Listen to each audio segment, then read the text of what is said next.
the host of the FIFA Under-17 World Cup 2023, Indonesia. Jarak waktunya sangat dekat nih ya, antara penolakan kemudian dengan penunjukan Indonesia sebagai tuan rumah. Utamanya kenapa memilih Indonesia, Bang? Jelas memang Indonesia ini memiliki posisi yang bagus gitu kan dari segi perkembangan sepak bola, terutama animonya.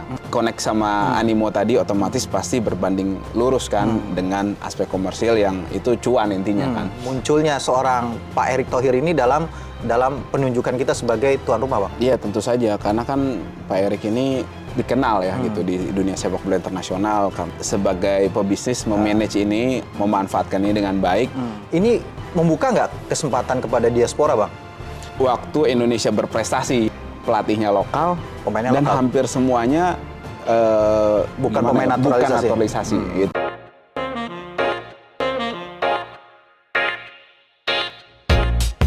Assalamualaikum warahmatullahi wabarakatuh. Assalamualaikum.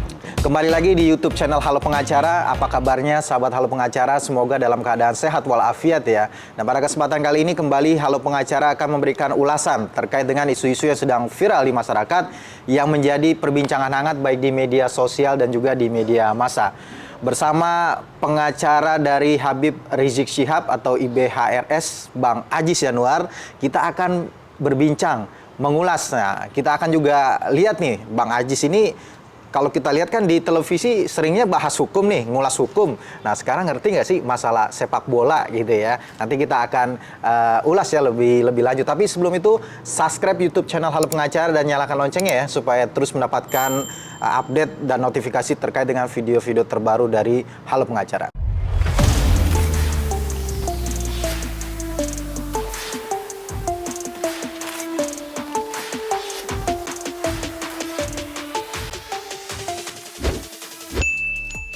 Bang Ajis, Siap. apa kabarnya Bang Ajis? Alhamdulillah. Bang Ajis, ini sering kan kita lihat di televisi itu sering bahas tentang hukum, tentang permasalahan-permasalahan hukum lah terkait dengan Habib Rizik Syihab. Bang Ajis suka nggak dengan bola gitu? Suka. Suka juga ya. Kalau Habib Rizik Syihabnya yang Bang Ajis ketahui itu suka bola juga nggak sih sebenarnya? Suka juga. Suka juga ya? Suka main bola juga. Suka main bola juga? Main bola juga. Main bola lapangan besar atau? Ada futsal, mini soccer, gitu-gitu. Iya. Oh, suka, alhamdulillah. Tapi sebelum itu ya, ini kita sekarang ada di Atap Coffee ya. Ini ada di daerah apa nih Bang namanya? Pondok Gede. Pondok Gede, Kalimalang ya. Iya. Ini kan karena ada pesawat juga, ini dekat-dekat Halim juga nih ya. Iya, Dekat-dekat ada Halim. LRT juga sebelahnya. Oh iya, LRT nih yang Jakarta Bandung ya bukan? Iya. Oh, Masya Allah. Ini luar biasa. Ini kopinya Bang ya? Iya, Wah, ini asyik. tehnya. Mantap. Nah, Bang Ajis, ini kan bicara sepak bola nih, Bang. Bang Ajis, saya lihat juga profilnya tuh sering saya lihat main di beberapa klub sepak bola gitu ya. Maksudnya yang apa namanya semacam klub-klub yang fun football lah seperti itu ya. Nah, Bang Ajis melihat dan memperhatikan nggak perkembangan sepak bola khususnya timnas Indonesia, Bang Ajis? Ya, alhamdulillah perkembangannya sekarang lumayan bagus. Lumayan gitu bagus kan. ya. Meskipun kemarin ada yang memilukan gitu kan, tapi ya mudah-mudahan itu ada pelajaran untuk kita dan juga nggak terulang lagi di kemudian hari, dan di kemudian hari harus ada penyelesaian tentu saja untuk hal tersebut. Nah, ini yang menarik nih Bang Ajis kan. Kalau Bang Ajis dengar beritanya juga sebenarnya harusnya dengar karena ini cukup viral juga ya. Indonesia ditetapkan oleh FIFA sebagai tuan rumah penyelenggaraan turnamen Piala Dunia usia 17. Padahal pada akhir Maret yang lalu itu baru saja kita dinyatakan tanda kutip digagalkan gitu menjadi tuan rumah karena persoalan politik, masalah keikutsertaan Israel ya kalau nggak salah sebagai salah satu peserta gitu ya. Kemudian kita tidak jadi tuan rumah, dipindahkan ke Argentina. Begitu ya. Nah, Bang Ajis, ini kan jarak waktunya sangat dekat nih ya. Antara penolakan kemudian dengan penunjukan Indonesia sebagai tuan rumah gitu. Dan satu hal lagi yang saya baca juga ternyata juga kan sebenarnya Presiden FIFA ini Gianni Infantino ini kan juga memberikan reaksi juga tuh pada saat pertandingan final SEA Games antara Indonesia dengan Thailand tuh yang ada keributan itu kan. Itu kasih statement juga tuh sebenarnya bahwa sepak bola Asia Tenggara kalau masih seperti kekerasan ini juga ini bisa memberikan dampak buruk gitu ya. kenapa kemudian FIFA itu memilih negara Asia Tenggara yang tadi disebut itu, dan utamanya kenapa memilih Indonesia, Bang? Ya, yang pertama jelas Indonesia ini dari bacaan ya, analisa kita secara komprehensif dari media yang kita baca dan juga beberapa analisa dari tokoh-tokoh sepak bola internasional, jelas memang Indonesia ini memiliki posisi yang bagus gitu kan dari segi perkembangan sepak bola, terutama animonya. Jadi itu pasti jadi pertimbangan, animo masyarakatnya, kemudian antusiasmenya ya tadi termasuk. Yang kedua adalah segi publisitas. Publisitasnya luar biasa. Contohnya kemarin waktu FIFA Matchday lawan Argentina tuh publisitasnya luar biasa. Dan juga aspek komersil. Aspek komersilnya ini kan tadi connect sama animo tadi, otomatis pasti berbanding lurus kan dengan aspek komersil yang itu cuan intinya kan. Kemudian yang keempat juga tidak lupa netizen. Indonesia itu lumayan gitu, dan sekarang ini itu cukup berpengaruh. Follower Instagram itu berpengaruh, kemudian juga hal-hal terkait dengan netizen ini dampaknya luas, dan Indonesia terkenal di situ. Terkenal ada baiknya, ada buruknya juga gitu kan. Tapi ya yang penting terkenal dulu kan gitu. Kemudian empat hal tersebut ya menurut saya jadi dasar di mana penunjukan tersebut. Saya sebenarnya sudah yakin waktu Piala Dunia U20 dibatalkan di Indonesia penyelenggaraannya, kemudian saya yakin Piala Dunia 17 pasti akan Indonesia. Gitu. Di samping ya tadi Peru alasannya infrastruktur belum siap kan seperti itu. Jadi menurut saya nggak heran, dan jangan heran juga nanti di kemudian hari Indonesia jadi tuan rumah lagi di Piala Dunia yang ajangnya itu di bawah level senior ya. Nah, misalnya U22 lagi atau U23 kan, atau bahkan nanti jadi tuan rumah Piala Dunia Senior, karena kan gini, ada rencana dari Presiden FIFA itu katanya akan langsungkannya itu nggak 4 tahun sekali lagi sekarang. Ada usulannya 3 tahun sekali gitu, karena melihat animo yang begitu besar. Gitu. Bisa jadi juga, karena kan selama ini yang bisa mengalahkan gaungnya level Eropa seperti Liga Champions ini ya Piala Dunia ini kan. Ya. Kemudian yang kedua Piala Eropa kan begitu. Jadi kalau ini dibawa ke Asia ini akan membawa dampak luar biasa. Selama ini kan kalau belum dibawa ke Asia gitu kan, maksud saya contohnya ke negara Indonesia gitu kan. Itu yang besar itu kan hanya publisitas, kemudian dampak keuangannya kurang besar gitu kan, dan juga animonya itu stadionnya saya yakin jauh nanti ketika terjadi di Indonesia itu mungkin nggak mengalahkan Piala Dunia 94 Amerika ya, karena penduduk Amerika kan besar juga gitu kan, itu kan waktu itu yang paling besar kan. Piala Dunia Amerika itu dampak penontonnya yaitu waktu itu kehadirannya itu paling besar selama berlangsung, karena memang negaranya kan besar gitu kan penduduknya. Dan saya rasa bisa nanti Indonesia bisa jadi ngalahin gitu ya. Dari bisa segi penonton ngalahin, gitu ya. bisa juga menyamai lah gitu kan. Karena waktu itu Amerika besar sekali waktu Piala Dunia Amerika itu. Iya, Bang, kan memang tadi disela antara kita digagalkan sebagai tuan rumah Piala Dunia usia 20, kemudian kita kembali ditunjuk menjadi tuan rumah Piala Dunia usia 17 itu. Di tengah-tengahnya itu sebenarnya kan ada agenda FIFA Matchday ya, Bang ya. Antara Indonesia dengan Palestina, Indonesia dengan Argentina lah yang paling utama, yang animonya begitu luar biasa, walaupun sebenarnya harga tiketnya mahal gitu ya, Bang ya. Tapi luar biasa penuh. Jebolnya juga banyak itu. Jebol juga banyak. Itu biasa lah kalau dalam pertandingan gitu. Apakah ini juga menjadi salah satu pertimbangan ketika Presiden FIFA Gianni Infantino itu menetapkan kemudian karena mungkin Peru tidak siap secara infrastruktur, kemudian melihat animo yang begitu luar biasa dari Indonesia, perputaran ekonomi saja pada pertandingan itu ya, satu pertandingan aja hampir 1 triliun. Apakah itu yang kemudian menjadikan udah Indonesia saja seperti itu, Bang? Karena Abang tadi melihat ini karena kan ya it's all about cuan lah istilah begitu, Bang. Iya, tadi kan jelas saya katakan yang pertama animo. Ya berbanding lurus dengan nomor 3 tadi, apa itu dengan aspek komersil. Ya, kemudian juga jangan lupa yang nomor 4 saya sebut tentang netizen tadi, itu juga berdampak ke aspek komersil juga nantinya kan. Karena kan itu kan ada monetize-nya kalau misalnya publisitasnya rame kan gitu kan gitu. Jadi memang ada hubungan di situ kan seperti itu. Jadi semua berhubungan antara animo terus attendance dari stadion, kemudian juga tadi secara ekonomi berhubungan di situ dengan netizen juga seperti itu. Iya, kalau terkait dengan organisasinya gimana Bang, PSSI-nya sendiri? Karena kan kita lihat dengan kepemimpinan yang baru nih dari Pak Erick Thohir ini kan kelihatan secara ini ada gebrakan lah istilahnya gitu ya. Salah satunya tadi menghadirkan tim besar datang ke Indonesia, kemudian katanya juga ada perubahan struktur organisasi, perbaikan segala macam. Abang lihat sendiri apakah ini juga salah satu penyebab dari munculnya seorang Pak Erick Thohir ini dalam penunjukan kita sebagai tuan rumah, Bang? Iya, tentu saja, karena kan Pak Erick ini dikenal ya gitu di dunia sepak bola internasional karena dulu pernah jadi petinggi di Washington DC United kan, DC United waktu itu kan, juga owner kalau nggak salah waktu itu kan, kemudian juga di Inter Milan. Pernah jadi CEO gitu ya? Iya, dan juga banyak koneksi ke beberapa tokoh sepak bola, baik yang aktif maupun yang sudah pensiun, juga pemain maksud saya tadi ya, juga tokoh-tokoh sepak bola, artinya itu ada pengaruhnya juga. Tapi kalau dari internya saya nggak yakin sih. Jadi memang lebih ke sosok Erick Thohirnya dan juga bagaimana dia sebagai pebisnis memanage ini, memanfaatkan ini dengan baik. Ya ujung-ujungnya juga ada komersil di situ gitu kan, dan juga bisa mendongkrak atau mendorong sejalan dengan prestasi timnas itu sendiri. Iya. Kalau menurut Abang dengan kita menjadi tuan rumah Piala Dunia usia 17 ini ada dampaknya nggak secara ya Abang melihat positif atau negatifnya bagi khususnya ya bagi pemain timnas? Ya yang dampak jelas, tadinya nggak lolos kualifikasi, Asia aja nggak lolos kan, 17 kan nggak lolos tuh kemarin. Nggak lolos kan? ya? Nggak lolos. Iya. Di kualifikasi nggak lolos, karena kan salah satu yang lolos itu Thailand kalau nggak salah dari Asia Tenggara.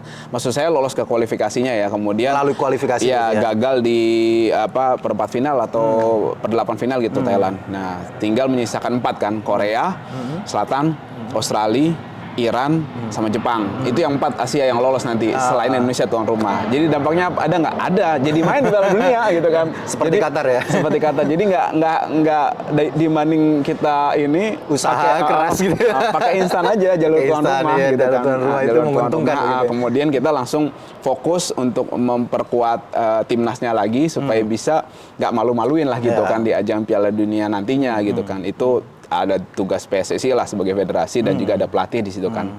Tinggal dimaksimalkan gitu kan, dan juga banyak pertandingan-pertandingan kompetitif supaya bisa terbiasa menghadapi tekanan-tekanan melawan tim-tim besar dan tim-tim yang punya skill bagus. Ya event-event seperti ini kan bagus ya, kelas dunia gitu ya, untuk mengasah kemampuan, keberanian, mental dari pemain-pemain Indonesia gitu ya. Apalagi kan udah ditunjuk tuh pelatihnya Bima Sakti begitu ya Bang. Nah ini terkait dengan diaspora Indonesia nih Bang. Kalau pemain senior kemarin kan banyak membuka lah diaspora untuk main ya gitu ya. Khususnya pada pertandingan Indonesia lawan Argentina. Nah, di dalam Piala Dunia usia 17 ini yang rencananya akan digelar pada 10 November sampai 2 Desember ini di Jakarta, di Indonesia lah. Jakarta salah satu venue-nya gitu ya. Ini membuka nggak kesempatan kepada diaspora, Bang? Pelatih. Sependengaran saya sih, bacaan kita juga kemarin mulai dibuka gitu kan, ada pertimbangan untuk itu gitu. Tapi kalau saya sih bukan menjadi masalah juga untuk itu, karena untuk teman-teman tahu juga bahwa waktu Indonesia berprestasi ya belakangan ini ada juara Hong Kong Youth Cup, saya lupa tahunnya, kemudian Piala AFF U22, Piala AFF U19 dan terakhir SEA Games, itu semuanya pelatihnya lokal dan hampir semuanya bukan pemain naturalisasi gitu. Artinya sebenarnya kita nggak perlu juga inferior gitu loh dengan kualitas kita. Itu yang saya mau garis bawahi. Terus ada yang menanggapi, ada yang menanggapi kan, beda bos, ini kan levelnya Asia, dunia mah beda.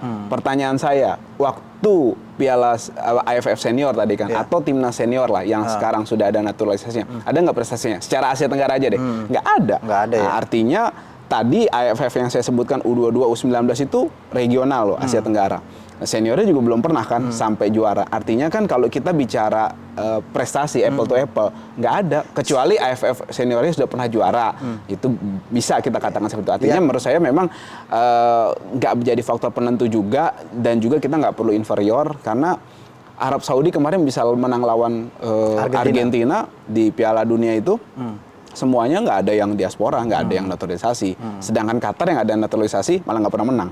Gitu. Tapi diaspora juga kalau bagus nggak apa-apa ya Bang ya? Nggak apa-apa, saya Iya. juga bukan anti, bukan. Banyak yang bahkan saya suka tuh Mark Klok, kemudian Jordi Amat juga itu bagus gitu kan. Artinya bagus. Maksud saya mental inferior itu loh yang kita harus hindari gitu loh. Artinya kita jangan tuh sama. jangan ngeliat wah ini mentang-mentang ini langsung kita melihat sesuatu itu berlebihan gitu, nggak juga. Enggak, kalau nggak salah juga kan kalau untuk pemain usia-usia seperti under 17 gitu ya. Misalkan kayak Piala Danone pernah ada di Prancis, Indonesia juga berprestasi begitu ya. Banyak prestasinya Artinya bagus. untuk kelas-kelas yang istilahnya muda seperti ini, Indonesia tuh nggak kalah. Kalau tidak salah juga pemain lokal semua Indonesia gitu ya, nggak ada diasporanya gitu. Iya, dan saya ingat apa kata Filippo Inzaghi. Wah, Juventus pernah. Simeone apa Filippo nih? Filippo. Berarti Milan. Juventus juga pernah.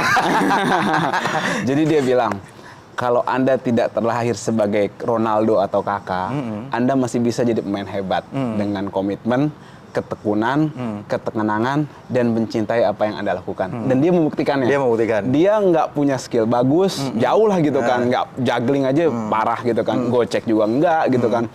Cuma dia selalu jadi penentu di match-match hebat gitu kan, dan selalu main dengan passion yang hebat dan juara Liga Champions waktu itu. Ya, mantap gitu. ya. Jadi luar biasa lah gitu. Artinya kita mungkin nggak perlu ya, bukannya nggak perlu, misalnya nggak bisa mencontoh, kita pengen punya pemain kayak Kakak atau Ronaldo atau Benzema gitu kan, dengan ini skillnya gitu kan.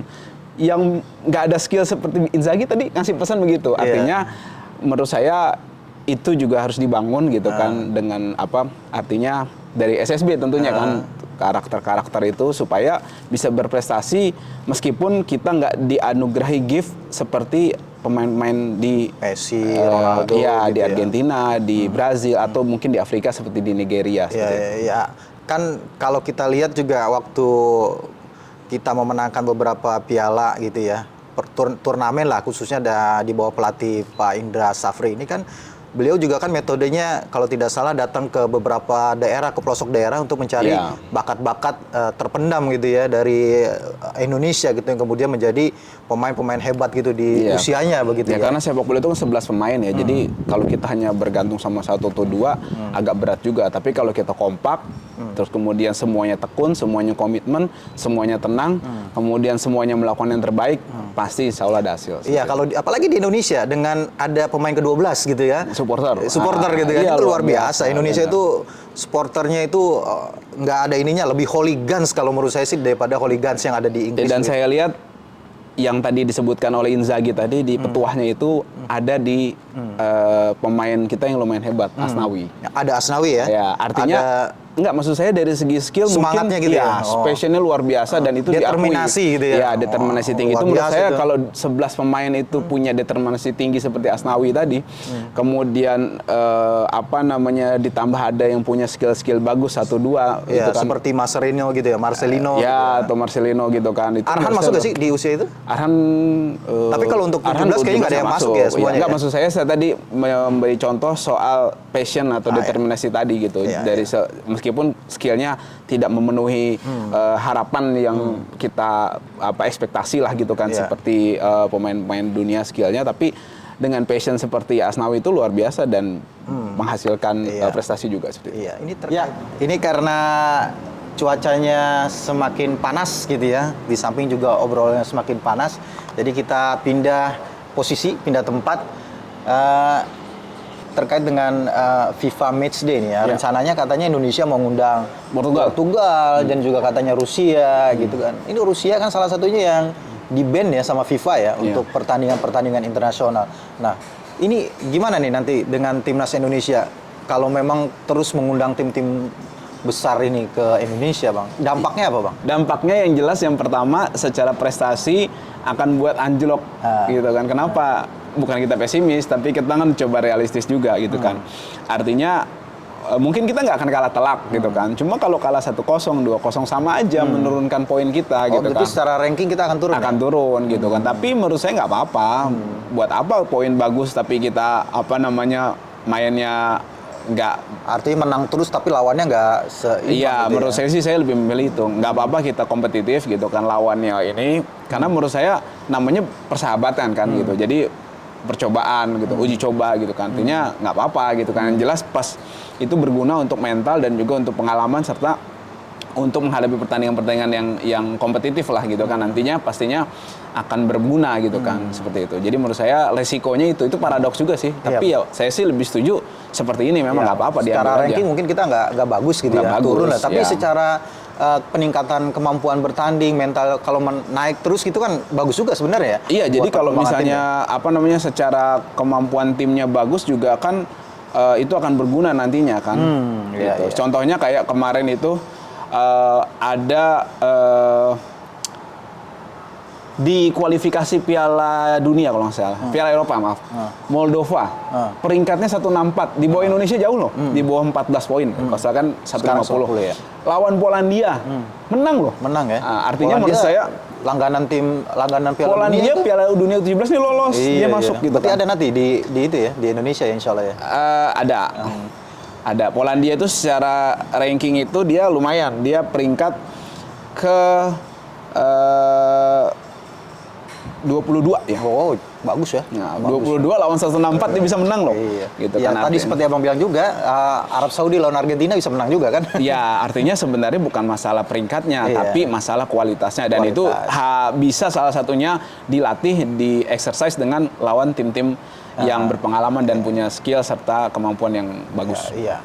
Satu lagi nih Bang, terkait dengan pertandingan ini kan akan digelar 10 November sampai 2 Desember. Sementara sudah ada nih jadwal, ini maksudnya di salah satu venue yang akan digunakan pastinya kan GBK ya. Itu yang paling bagus saat ini di Indonesia gitu ya. Nah, di GBK itu tanggal 13 itu udah ada jadwal manggung Coldplay nih Bang. Nah, pengalaman yang kemarin nih beberapa hari yang lalu ada hajatan besar gitu kan, partai ternyata itu rusak gitu lapangannya begitu, rumputnya khususnya gitulah ya. Apakah nanti ini juga kalau tetap ada manggung di situ tuh Coldplay pertama bentrok nggak gitu kan dengan jadwal main di GBK? Yang kedua, kalaupun dibiarkan itu, apakah itu nanti nggak merusak lapangan khususnya rumput gitu ya? Dan yang nanti mungkin akan digunakan sebagai putaran final begitu ya? Ya menurut saya lapangan kan di Jakarta nggak cuma GBK aja, ada Jokowi International Stadium. Apa tuh Bang? JIS. Oh JIS, bukan Jakarta ya? Lupa saya. Mungkin itu kali ya, nggak tahu saya. Pokoknya JIS lah gitu kan. Ada juga mungkin Patriot juga bisa dipakai gitu kan. Patriot lumayan ya, meskipun kemarin ada kejadian lampu mati waktu Persija lawan Ratchanburi dari Thailand gitu ya. Jadi maksud saya nggak harus GBK minded juga gitu kan. Tapi ya kalau misalnya ini nanti disiasati aja gitu. Tapi yang tadi pertanyaan pertama, ini kan akan berpengaruh nggak? Pasti berpengaruh kalau dipakainya GBK karena pasti bentrok gitu, seperti itu. Kalau nanti rusak gimana? Tadi ada lapangan lain sebenarnya. Berarti yang dipindah Coldplay-nya justru? Oh bukan, pertandingannya. Pasti. Pertandingannya Coldplay tetap di situ? Feeling saya begitu. Iya, tapi kan ikonnya sepak bola Indonesia, pertandingan sepak bola internasional itu adanya di GBK Bang? Ya dipindah aja ikonnya kan bisa. Inggris kan bisa pakai Wembley, kadang dia juga bisa pakai Old Trafford juga gitu kan, bisa kemana-mana, bisa stadion yang mana aja gitu kan menurut saya. Jadi menurut saya bukan hal yang penting juga, dan menurut saya juga JIS itu secara infrastruktur bagus kok. Jadi kalau dibilang nggak memenuhi standar FIFA, nggak memenuhi standar beberapa pihak ya, tapi kalau FIFA nggak, karena Santiago Bernabeu itu parkirannya cuma 500 mobil standar ya? JIS itu 1.500 gitu. Jadi kalau alasannya parkir mobil dan sebagainya itu ada-adakan standar pihak-pihak tertentu ya, tapi kalau standar FIFA saya yakin memenuhi. Tapi kan beberapa pertandingan internasional yang usia berapa ya, 18 sih pernah digelar di JIS ya pada saat grand opening kalau nggak salah ya, atau soft opening lah, nggak tahu itu. Dan dia bagus kok, cuma memang sewanya mahal. Iya. mahal ya, karena baru mungkin ya, stadionnya baru dan bagus. Sudah bagus gitu ya. Ya, mungkin itu Bang Ajis yang kita bisa diskusikan pada kesempatan kali ini, dan luar biasa ternyata tidak hanya jago sebagai pendekar hukum gitu, tapi jago juga masalah sepak bola gitu. Nggak hanya ngulas, main sepak bola juga gitu kan. Pernah main bersama pemain-pemain ini ya, nasional ya Bang ya? Pernah sama Sadil Ramdhani. Oh, Insya Allah. Ya, artinya kita juga jangan melihat Bang Ajis tuh hanya sebagai pengacaranya Habib Rizik, tapi Bang Ajis sebagai seorang fans dari timnas Indonesia begitu ya. Makasih Bang Ajis sekali lagi. Makasih juga sahabat Halo Pengacara yang sudah menyaksikan video ini sampai dengan selesai. Jangan lupa dukung terus Halo Pengacara, subscribe YouTube channel Halo Pengacara dan nyalakan loncengnya supaya terus mendapatkan notifikasi video-video terbaru dari Halo Pengacara. Terima kasih sekali lagi. Salam Halo Pengacara. Assalamualaikum warahmatullahi wabarakatuh. Waalaikumsalam warahmatullahi wabarakatuh.